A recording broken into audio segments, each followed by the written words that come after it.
everyone. I am Jaza Fatima from MLAM UP School Cheruvattur. ഇന്ന് July 1 national doctors day. പൊതുജനങ്ങളുടെ ആരോഗ്യം മെച്ചപ്പെടുത്തുന്നതിനും സംരക്ഷിക്കുന്നതിനും അക്ഷീണം പ്രയത്നിച്ചുകൊണ്ടിരിക്കുന്ന ഡോക്ടർമാർക്കുള്ള ആദരസൂചകമായിട്ടാണ് ഡോക്ടേഴ്സ് ഡേ ആചരിക്കുന്നത്.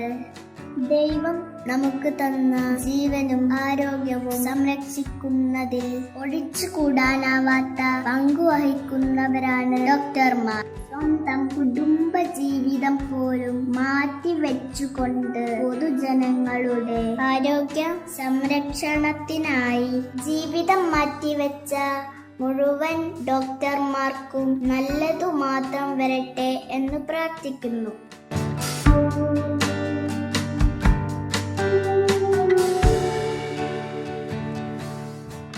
നമ്മുടെ ശരീരത്തിന്റെ ഓരോ ഭാഗവും സംരക്ഷിക്കാൻ സ്പെഷ്യലിസ്റ്റ് ഡോക്ടർമാർ തന്നെയുണ്ട്.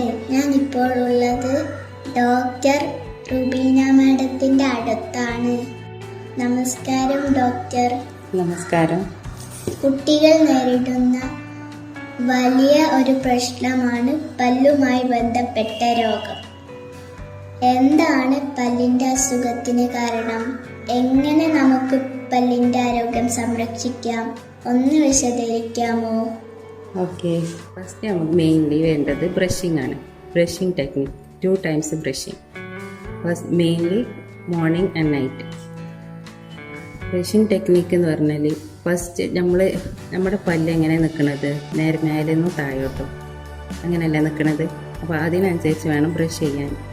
മേലത്തെ പല്ല് മേലെ നിന്ന് താഴോട്ടും ബ്രഷ് ചെയ്യുക, താഴത്തെ പല്ല് താഴെ നിന്ന് മേലോട്ടും ബ്രഷ് ചെയ്യുക, ബാക്കിലെ പല്ല് റൗണ്ട് അങ്ങനെ ബ്രഷ് ചെയ്യണം.